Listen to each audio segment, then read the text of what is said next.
Okay. I would say you look dandy today and you're all black. Don't even go there.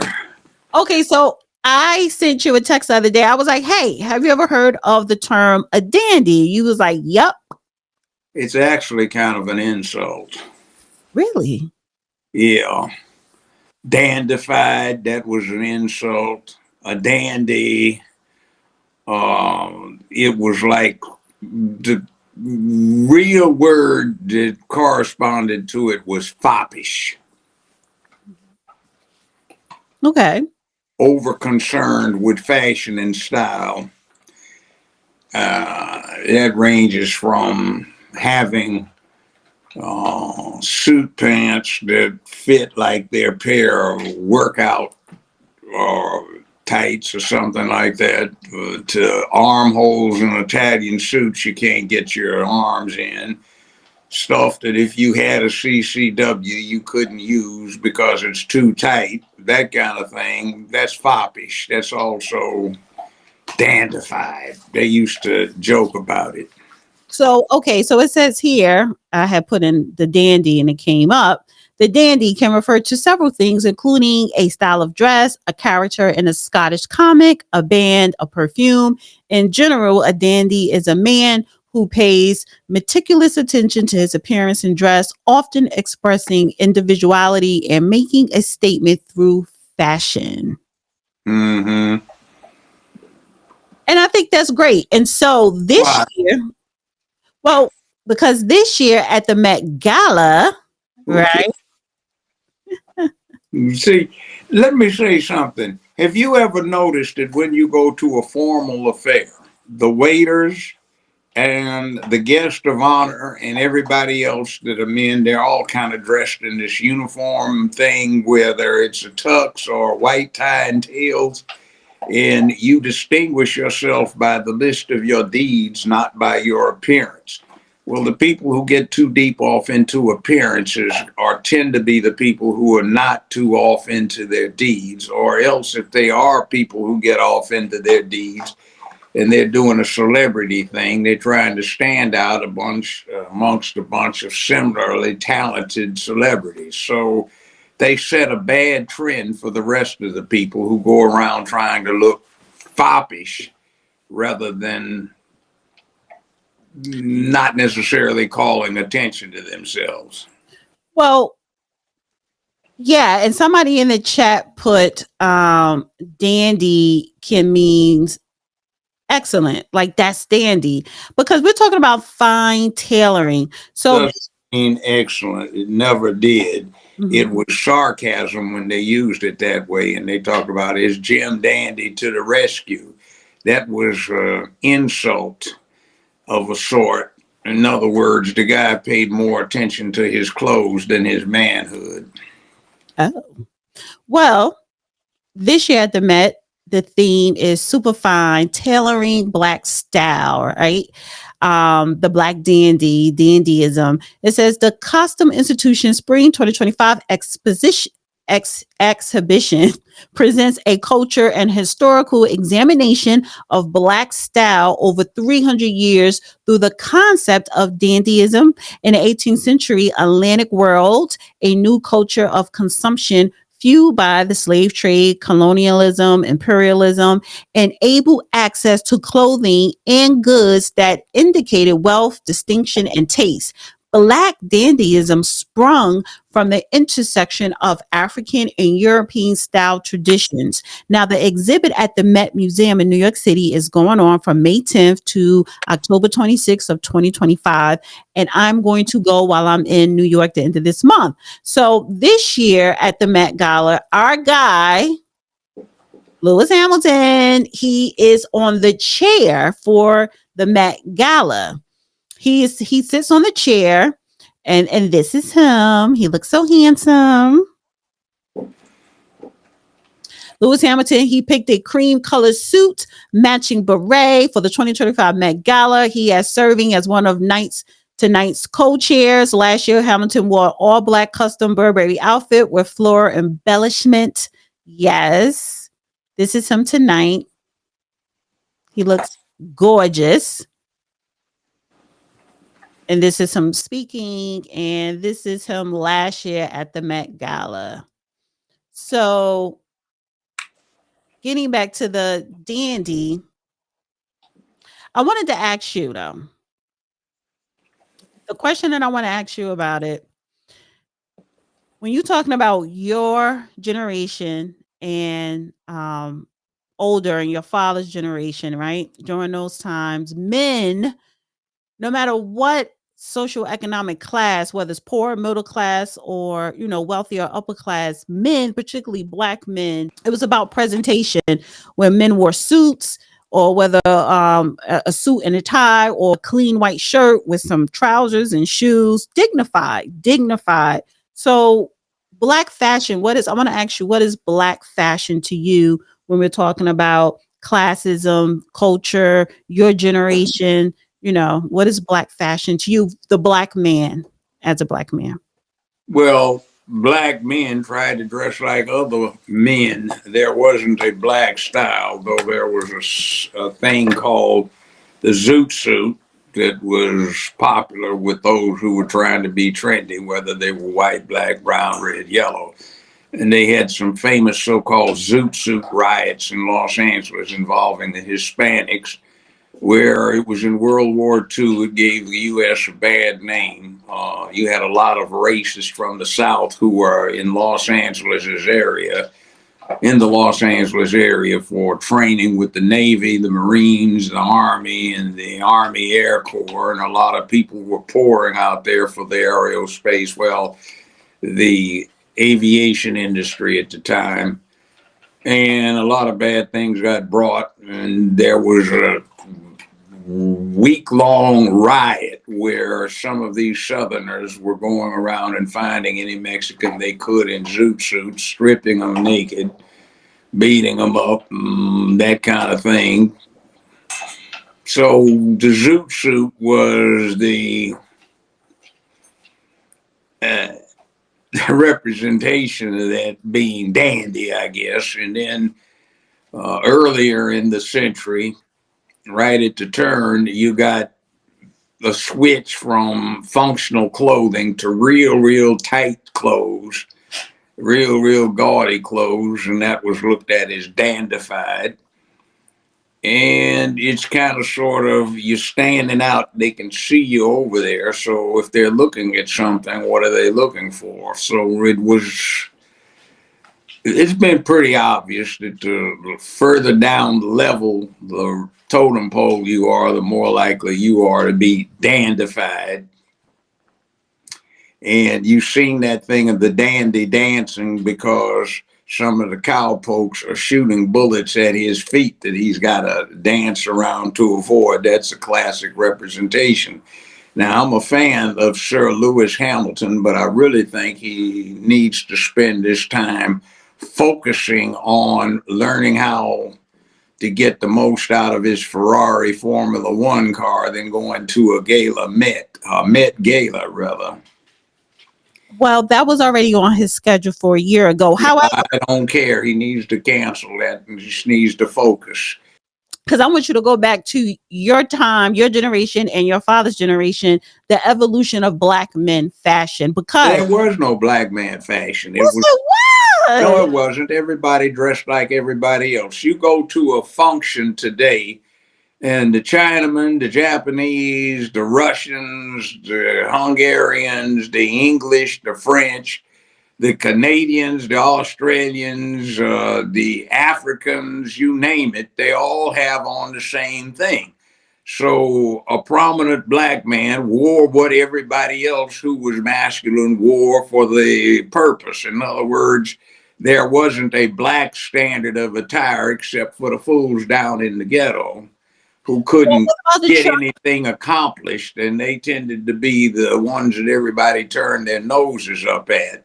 Well, what about the black church? Black churches, the preachers have had their impeccable conservative dark colored suits, white shirts, and ties. And the women with their hats. Everybody wore a hat. The way they wear baseball caps now, people used to wear fedoras, hats back then. And in fact, If you want a good hat, get yourself an Akubra. It's made in Australia. And the reason you can get a good hat for a reasonable price is if you go to Australia, you don't see the masculine population wearing baseball caps.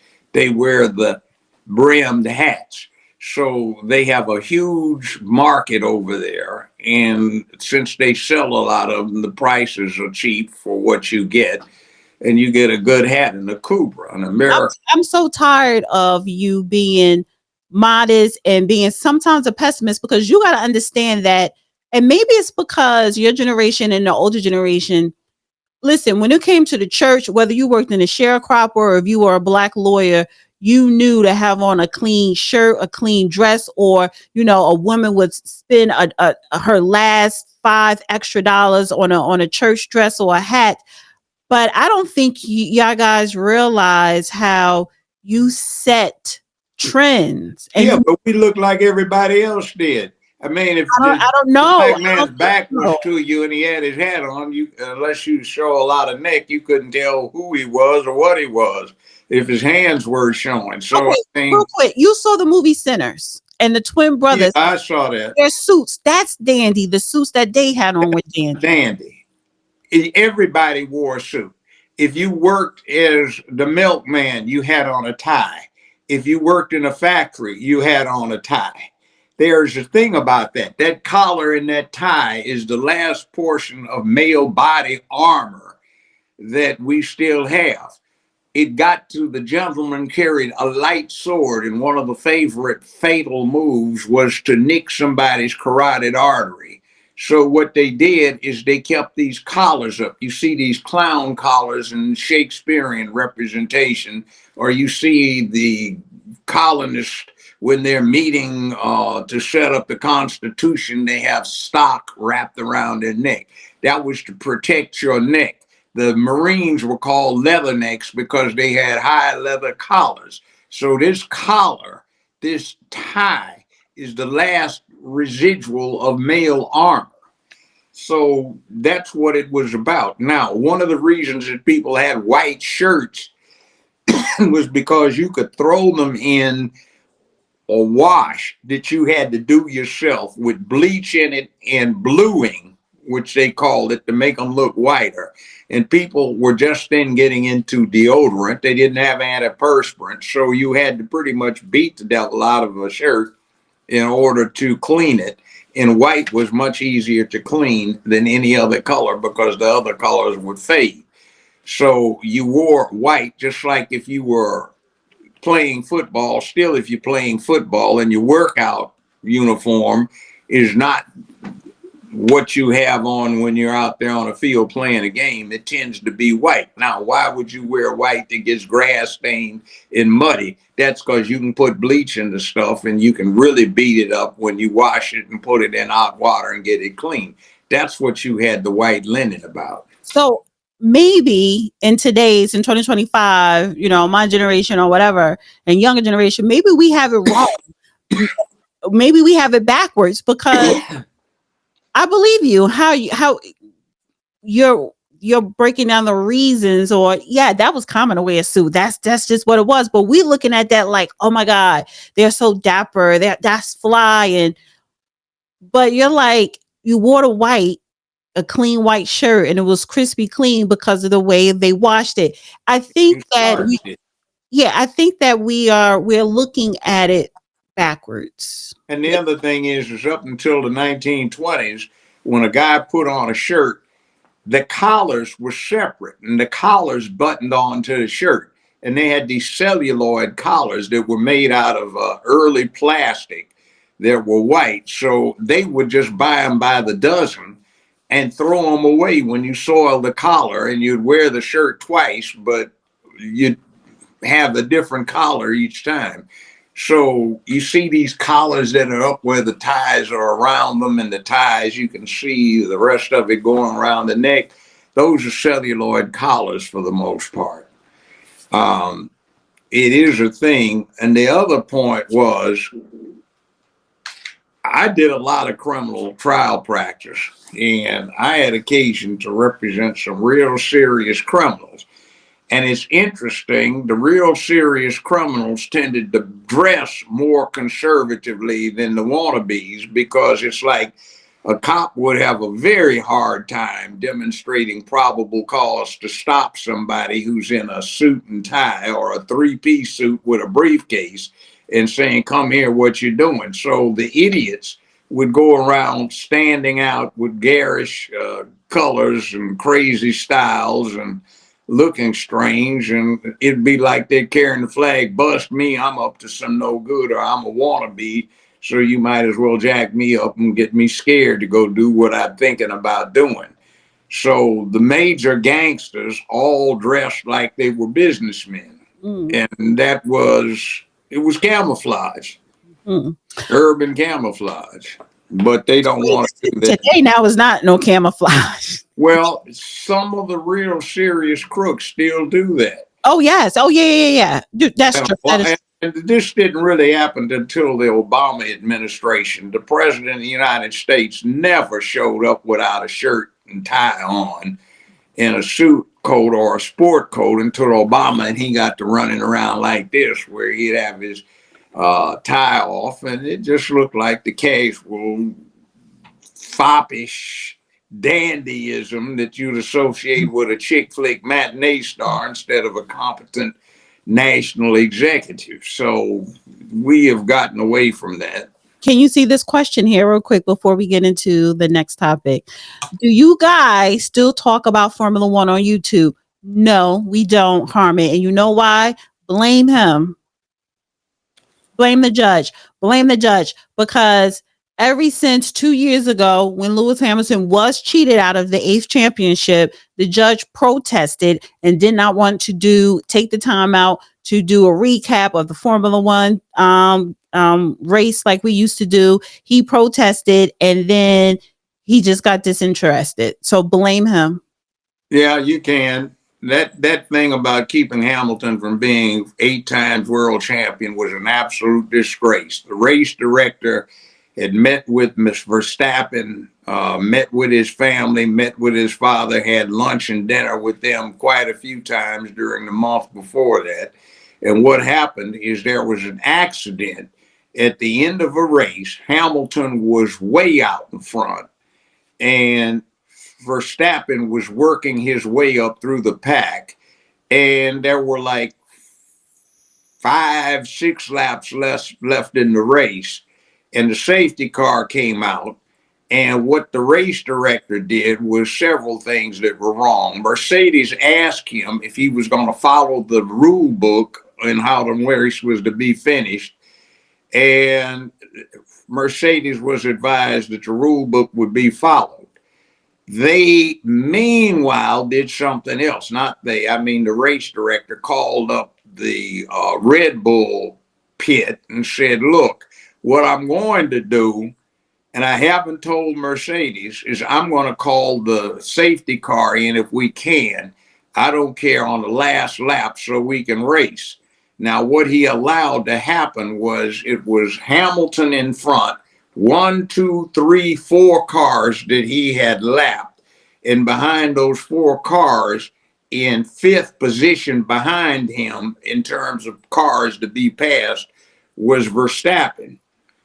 What happened is, with 1 lap to go, the rules were that the safety car should lead everybody across the line in the order they were when the safety car came out, because it would have to complete 1 more lap after it was due to pull in, when they allowed the lapped individuals to go in front of the safety car to try and get unlapped. So the race director allowed the other 4 cars between Hamilton and Verstappen to proceed in front of the safety car to get unlapped. And then, instead of following the rule book, which says the safety car has to stay out for 1 more complete lap after that, he let them come in, and Mercedes had relied on his representation that he was going to follow the rule book and didn't change Hamilton's tires. So Hamilton had some wore out tires. Verstappen with Red Bull was advised that they were not going to follow the rule book, so they came in and put on brand new tires. So for the 1 lap they had left in the race, he damn near ran Hamilton off the road, literally, and he beat Hamilton to the finish line. And ordinarily, had it not been for the safety car, there would have been 1, 2, 3, 4 back markers that he would have had to have passed. And the rule book was specific. It said under those circumstances, the race is essentially finished and the safety car will escort everybody across in the order that they were when the safety car came out. So Hamilton would have been world champion for unprecedented number 8. So they That's cheated what they out. do now with the safety car. Let me just say this real quick about the Met because he is one of the co-chairs. I done seen 2 or 3 of his past girlfriends there, so he's going to have his hand full tonight. Yeah, he is. But the point is that he's got 10 more days before the next race preparation comes up. And what he did way back when he was trying to get his 4th world championship is he fell on some doldrums, some hard times it was. And he said he was going to use the summer break to focus so he could get back on the stick. So right now, what you have is 1, 2, 3 rookies in cars that have no kind of reputation close to Ferrari are beating him on the track. You've got somebody who is brand new, 17 years old, in the Mercedes he probably should have stayed with, is beating him in the Mercedes, and the Russell that was his teammate. You've got Leclerc, who has never won a championship, and he is beating Hamilton in the same car repeatedly. Now, granted, their personal preferences, but they're saying Hamilton just has to get used to the car. But there's some brand new rookies who have not even been in Formula One that are doing better. So Sonoda isn't a rookie, but he's driving for Red Bull and he's doing better. And Williams, which has been, for the last 5 or 6 years, they're lucky to get a point anywhere. And they've been running and rolling faster than Ferrari. What the devil is going on here? Something is really screwed.